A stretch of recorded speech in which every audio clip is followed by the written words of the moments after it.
Hello అండి, అందరికీ నమస్తే. Welcome to our channel. నేటి ప్రధాన దినపత్రికలో వచ్చినటువంటి వార్తలను చూసుకుంటే గ్రూప్ 2 కు సంబంధించి అయితే ఈ హైలైట్ అయితే ఉంది. 783 పోస్టుల భర్తీకి 2022 డిసెంబర్లో వచ్చినటువంటి నోటిఫికేషన్ సంబంధించి అయితే తుది ఫలితాలను అయితే విడుదల చేసింది మంగళవారం నాడు టీజీఎస్పీ. అభ్యర్థుల జనరల్ ర్యాంకింగ్స్ అయితే ప్రకటించింది. గ్రూప్ 2లో ఎవరైతే ఉద్యోగాలు సాధించినారో అందరికి కూడా మన యూట్యూబ్ ఛానల్ తరపున కంగ్రాచులేషన్స్. జూనియర్ లెక్చరర్, పాలిటెక్నిక్ లెక్చరర్లకు సంబంధించి నేడు నియామక పత్రాలు అయితే అందజేయనున్నారు. రాష్ట్రంలో ఇంటర్మీడియట్ సాంకేతిక విద్యాశాఖలో నూతనంగా ఎంపికైనటువంటి లెక్చరర్లకి నేడు బుధవారం నియామక పత్రాలను అయితే అందజేయనున్నారు రవీంద్ర భారతిలో. అయితే ఇంటర్మీడియట్ విద్యలో 1292 మంది పురుషులు, 794 మహిళలు, 498. జూనియర్ లెక్చరర్లు పాలిటెక్నిక్ కాలేజీల్లో 240 మంది, పురుషులు 177, మహిళలు 63 మంది అధ్యాపకులకు అయితే కొత్తగా నియామక ఉత్తర్వులు అయితే అందజేయనున్నారు. రాష్ట్రంలోని బీసీ స్టడీ సర్కిల్స్ లో బ్యాంకింగ్ అండ్ ఫైనాన్స్ లో ఉచిత శిక్షణ అయితే ఇవ్వనున్నారు. నెల రోజుల పాటు non residential free training programme అయితే ఇవ్వనున్నారు బీసీ స్టడీ సర్కిల్లో. ఎవరైతే డిగ్రీ పూర్తయి 26 సంవత్సరాల కంటే తక్కువ వయసు ఉన్నటువంటి అభ్యర్థులు ఎవరైతే ఉన్నారో మార్చి 15 నుంచి ఏప్రిల్ 8 వరకు అయితే ఆన్లైన్ లో దరఖాస్తు చేసుకోవాల్సి ఉంటుంది. బ్యాంకుకు సంబంధించి బ్యాంకింగ్ రంగంలో ఉద్యోగాలు సాధించాలనుకున్నటువంటి వారికి అయితే ఇది ఒక వెసులుబాటునైతే కలుగుతుంది. అయితే గ్రామీణ ప్రాంతాల్లో ఉన్నటువంటి వారికి 1,50,000కు ఆదాయం మించకూడదు. పట్టణ ప్రాంతాల్లో ఉన్నటువంటి వారికి 2 లక్షల లోపు అయితే ఆదాయం ఉండాలి. మొత్తం కూడా ఆన్లైన్ స్క్రీనింగ్ టెస్ట్ లో వచ్చినటువంటి మార్కుల ఆధారంగా 30 మంది అభ్యర్థులు అయితే ఎంపిక చేస్తారు. మీరు ఏదైనా డౌట్స్ ఉంటే మరింత సమాచారం కోసం ఇక్కడ ఉన్నటువంటి నెంబర్ 0402930330 నెంబర్కి కాల్ చేసి మీరు పూర్తి వివరాలు అయితే తెలుసుకోవచ్చు ఫ్రెండ్స్. నేడు పీఈ సెట్ నోటిఫికేషన్ 15 నుంచి దరఖాస్తుల స్వీకరణ, మే 24న తుది గడువు.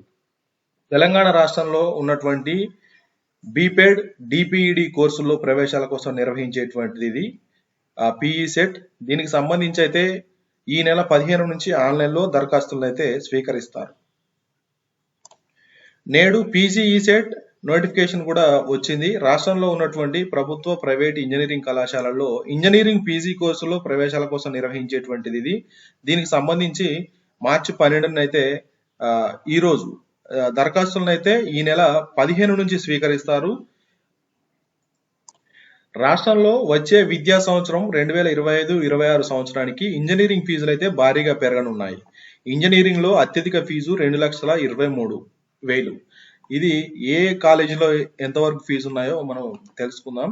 సిబిఐటి 2,23,000, విఎన్ఆర్ 2,20,000, వాసవి 2,15,000, ఎంజిఐటి 2 లక్షలు, సివిఆర్ 1,98,000, ఎంఈఎస్ఆర్ 1,60,000, మాతృశ్రీ 1,02,000, జేబిఐటి 1,15,000, జేబిఆర్ఈసి 1,06,000, స్టాన్లీ మహిళా ఇంజనీరింగ్ కాలేజ్ 95,000, మెథడిస్ట్ 86,000. మొత్తానికైతే ఫీజు వచ్చే విద్యా సంవత్సరానికి అయితే భారీగా పెరగనున్నాయి. ఏఐ ఎఫెక్ట్ అయితే పెద్దగా కనిపిస్తోంది. హైదరాబాద్ ఐటీ కంపెనీల్లో 3 నెలల్లో 2,000 ఉద్యోగాలు కట్ అయినట్టు తెలుస్తోంది. కాగ్నిజెంట్, అమెజాన్, గూగుల్, మైక్రోసాఫ్ట్ లాంటి దిగ్గజ కంపెనీల్లో లే ఆఫ్స్. కరోనా టైంలో భారీగా రిక్రూట్మెంట్, ఇప్పుడు ప్రాజెక్టులు లేవంటూ చేతులేస్తేస్తున్నటువంటి కంపెనీలు. జాబులకు భద్రత కల్పించాలని ఉద్యోగుల డిమాండ్. అయితే ఐటీకి సంబంధించినటువంటి ఉద్యోగులపై ఆర్టిఫిషియల్ ఇంటెలిజెన్స్ ఏఐ ఏదైతే ఉందో కత్తి మీద సాములాగా చూస్తోంది. అయితే ఏఐ వల్ల ఉద్యోగాలు కూడా ఊడిపోయేటువంటి పరిస్థితి వచ్చిందంటూ ఎంతో మంది ఆవేదన వ్యక్తం చేస్తున్నారు. మరి సాఫ్ట్వేర్ రంగంలో ముందుకెళ్ళాలి అని అంటే ఖచ్చితంగా ఏఐ నేర్చుకోవాల్సిందే ఇక ముందు. లేదంటే ఏదైనా ఒక పాలసీ ఖచ్చితంగా తేవాల్సిందే. లేకపోతే ఐటీ రంగంలో ఉన్నటువంటి వాళ్ళకు గడ్డు పరిస్థితులు ఏర్పడతాయి.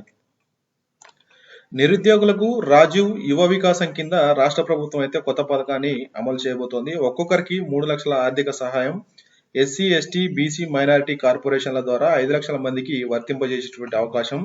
కొత్త పథకాన్ని ప్రకటించినటువంటి ప్రభుత్వం మొత్తం ఆన్లైన్ లోనే దరఖాస్తు చేసుకోవాల్సి ఉంటుంది. ఈ నెల 15వ తేదీ నుంచి జూన్ 2న మంజూరు పత్రాలు అనేవి అందజేస్తారు.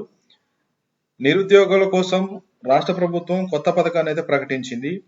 ఇది రాష్ట్రంలో ఉన్నటువంటి నిరుపేదలకు, నిరుద్యోగులకు అందరికి కూడా ఉపయోగపడుతుంది. ఎస్సీ, ఎస్టీ, బీసీ, మైనారిటీ కార్పొరేషన్ల ద్వారా.